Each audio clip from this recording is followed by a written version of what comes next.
जो गाय माता होता है ना, जो गाय माता बकरी वगैरह जो होता है ना, उन लोगों को पेट्रोल डाल के जिंदा जला दे रहा है। वहाँ का परिस्थिति खूब अच्छा नहीं है। हम लोग जान बचाकर भाग आए हैं धुलियान से।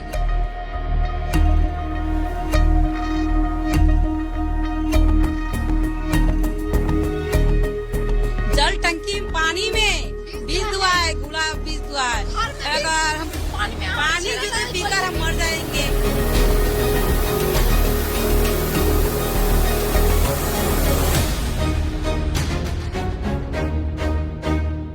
दोस्तों, पश्चिम बंगाल के मुर्शिदाबाद में मुसलमानों ने हिंदुओं पे अत्याचार किया है। हिंदुओं के घर में घुस के हिंदू बाप और बेटा दोनों को बेरहमी से पीट पीट करके मारा है। जाफराबाद वो जगह है जहां पे कल फिर से मतलब शनिवार फिर से हिंसक वारदात हुई, जिसमें 2 व्यक्तियों की मौत हो गई।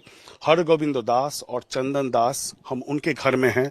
हरगोविंदो दास और चंदन दास उनके बेटे हैं। दोनों को ही इस घर से निकाल के पीट के मारा गया है।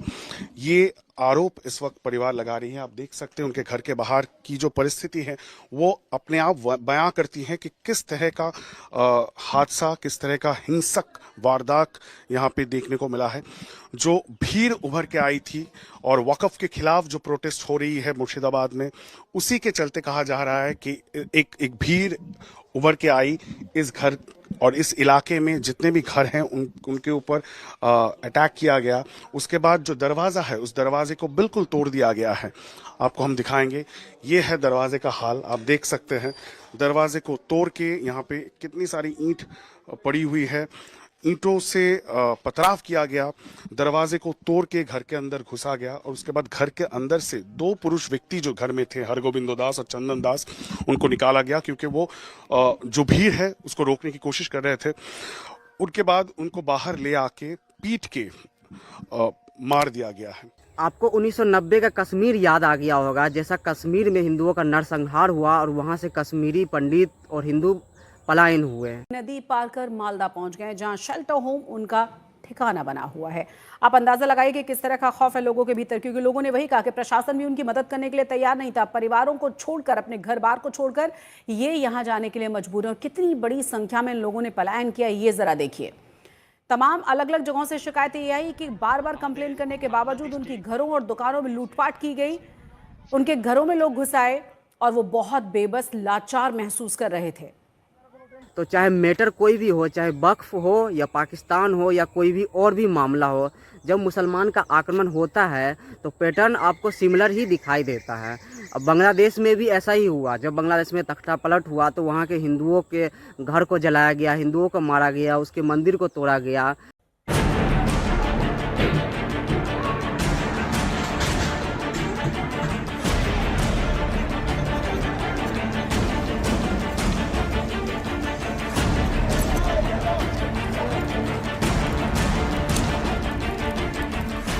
हिंसा की आग में झुलसते मुर्शिदाबाद का ये नया वीडियो सबूत है। बच्चों के हाथों में ईंट और पत्थर हैं, जिन्हें वो बिना किसी खौफ के बरसाए जा रहे हैं।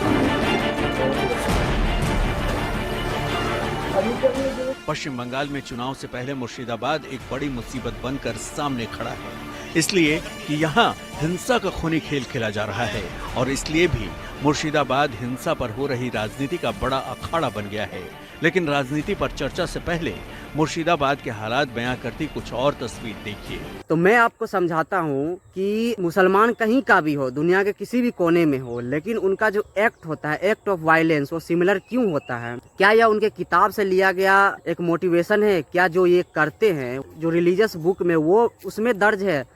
तो यही मैं आपको सिंपल तरीके से बताता हूँ। और जो मैं अभी आपको बताऊँगा वो एक भी बात मैं अपने मन से नहीं बताऊँगा। इसका सोर्सेस आपको गूगल पे और कई जगह पे मिल जाएंगे।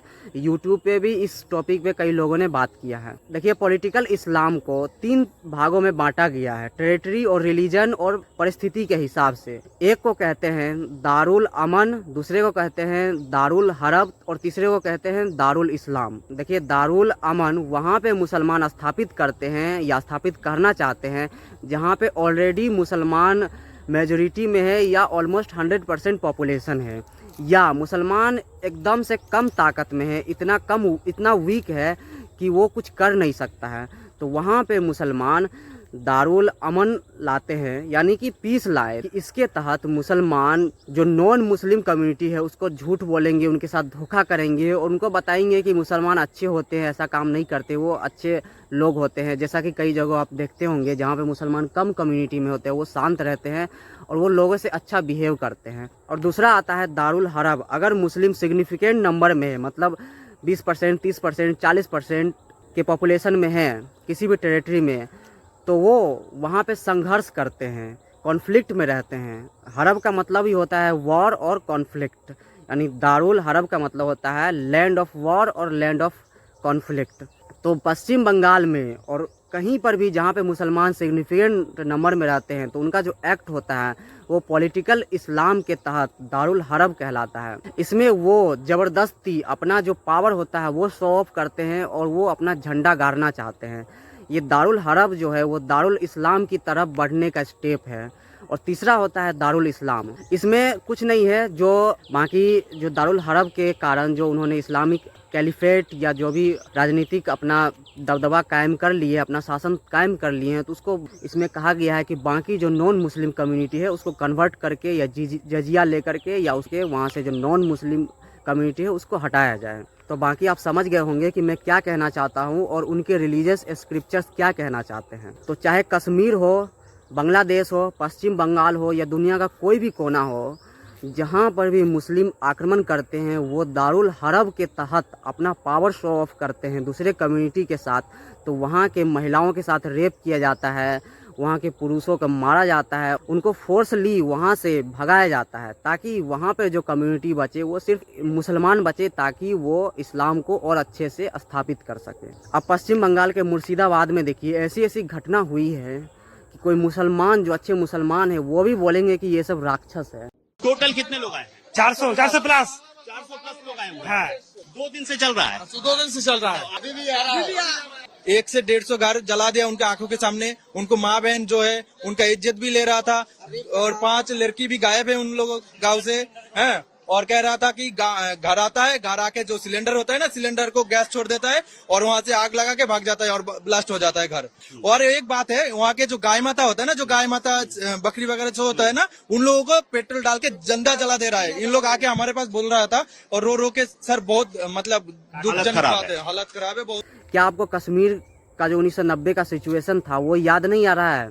आप समझिए कि ये सारी बातें सिर्फ एक किताब में लिखी हुई है और उसी के किताब पे फॉलो करके अलकायदा बना है, ISIS बना है, LET यानी लश्कर तैयबा बना है, जैसे मोहम्मद बना है और ना जाने और भी कितने आतंकी संगठन बने हैं सिर्फ एक किताब के प्रेरणा के कारण। और उस किताब में क्या क्या लिखा है वो आप गूगल पे भी देख सकते हैं, कहीं पर भी देख सकते हैं। जो इम्पार्शियल लोग हैं मुसलमान में भी, वो भी आपको बता देंगे कि इन सब बुक में क्या क्या लिखा हुआ है। तो जो भी हमारे सेकुलर लोग हैं या जिनको इस्लाम के बारे में जानकारी नहीं है, उनको तो ऐसा लगेगा कि ये पॉलिटिकल इश्यू है या कोई और है या कुछ और बातें ऐसे लोग करेंगे क्योंकि उनको इस्लाम के बारे में उतना जानकारी नहीं है। लेकिन जो लोग इस्लाम का जानकारी रखते हैं, चाहे वो मुस्लिम हो चाहे नॉन मुस्लिम हो, वो सीधा समझ जाते हैं कि ये सब जो हो रहा है इसका सोर्स कहाँ से आता है, इस सब का मोटिवेशन और इंस्पिरेशन कहाँ से आ रहा है। तो देखिए पश्चिम बंगाल में जो कुछ भी हो रहा है वो कोई नई बात नहीं है, हिस्ट्री में ऐसा कई बार हो चुका है। और अगर आप नहीं सुधरेंगे, अगर आप ऐसे ही आंख बंद करके शुतुरमुर्ग बने रहेंगे और आपको जो नपुंसक बनाया है गांधीवादी लोगों ने, ऐसे ही आप अगर बने रहेंगे तो फ्यूचर में भी आप लोगों के साथ ऐसा ही होगा और उस दिन आप रोएंगे। तो इसीलिए जागरूक बनिए, सतर्क रहिए। देखिए कई सारे हमारे मित्र जिनको इस्लाम का जानकारी नहीं है, जो अपने आप को सेकुलर समझते हैं, वो आपको बोलते होंगे कि नहीं ऐसा नहीं है, आपको हर किसी के साथ बंधुत्व बना के रखना चाहिए, हर किसी को अपना भाई बहन समझना चाहिए, अपने तरह ही ट्रीट करना चाहिए। देखिए हम तो हमेशा से कहते आ रहे हैं कि हम तो वैसे भी सबको भाई बहन समझते हैं, क्योंकि यही वो लैंड है जिसने पारसी को भी शरण दिया, जिसको कोई शरण नहीं दे रहा था। यहूदी जिसको दुनिया से हर कोने से जिसको मार करके प्रताड़ित करके भगा रहे थे, तो भारत ने ही उनको शरण दिया था। तो हम तो ऐसा करते हैं, लेकिन क्या वो लोग हमारे साथ बंधुत्व और ब्रदरहुड रखेंगे जिनके बुक में ही लिखा हुआ है कि नॉन बिलीवर को मारो, उनके साथ दोस्ती नहीं करो?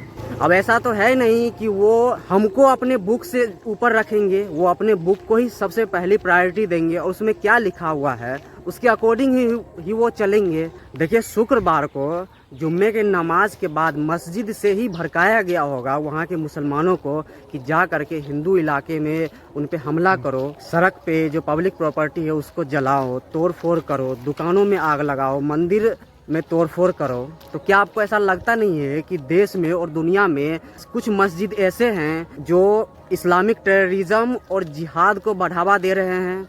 वहीं से इस्लामिक टेररिज्म और जिहाद की शुरुआत होती है, जहां से बच्चे और जवान लोग ये जो मुल्ला मौलाना है उसकी बातों को सुन करके भड़क जाते हैं और सड़क पे आ जाते हैं। इसीलिए मैं किसी भी बिलीफ सिस्टम का, किसी भी रिलीजन का विरोध करता हूँ कि चाहे बिलीफ सिस्टम कोई भी हो, ये ह्यूमैनिटी के अगेंस्ट है। जिन लोगों ने रिलीजन को बनाया है और रिलीजन को प्रोपेगेट किया है वो सारे क्रिमिनल्स हैं। इसीलिए मैं बोलता हूँ कि be a Sikar not believer.